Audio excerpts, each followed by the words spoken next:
I never believed in ghosts. Not really. I used to laugh at horror stories, shake my head at paranormal documentaries, and scoff at my friends when they talked about hauntings. That all changed when I moved into Dormitory C. It was an old building, the kind with creaky wooden floors and walls so thin you could hear whispers from the next room. The university had been using it for decades, and rumor had it that it was originally a boarding school before being converted into student housing. Some said it was haunted, but I didn't pay much attention. After all, every old dorm had its share of ghost stories. I was assigned room 306 at the very end of the dimly lit third-floor corridor. My roommate, Daniel, was a quiet guy, always buried in his books. He barely spoke unless necessary, but that was fine by me. I liked my solitude. The first night I woke up to the sound of shuffling feet. I groggily turned over, expecting to see Daniel up late, maybe getting some water.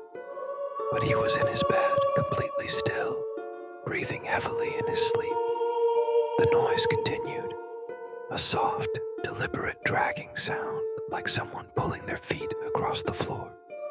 I turned on my phone's flashlight and scanned the room. Nothing. The door was locked. I shook it off, blaming it on my overactive imagination, and went back to sleep. Then came the whispers. They started on the fourth night. I woke up again in the middle of the night, the air thick and still. I heard them, soft, hushed voices coming from the other side of the room, right near Daniel's bed. "You hear it too," he whispered. A cold dread crept up my spine. He wasn't playing a prank. He was terrified. The next day, we did some research. The dormitory had indeed been a boarding school decades ago, but what we found next made my blood run cold. There had been a fire. Room 306, our room, had been the site of the worst damage. A group of students had been trapped inside, unable to escape the flames. No bodies were ever recovered. The whispers started earlier than usual, creeping in just past midnight. This time, there were faint knocks, tapping rhythmically on the walls, growing closer and closer. My skin prickled as the temperature dropped.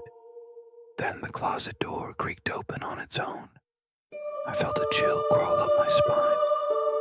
"What do we do?" I asked, my voice barely audible. Daniel swallowed hard. Maybe they want something. Maybe they're stuck. That night we followed the steps precisely. We lit the candles, placed the salt in a circle around the room, and began reciting the steps precisely. We lit the candles, placed the salt in a circle around the room, and began reciting the words aloud. The shadow stopped. For the first time since we moved into room 306, the room felt empty. Truly empty. I still don't believe in ghosts, but I believe in what I heard.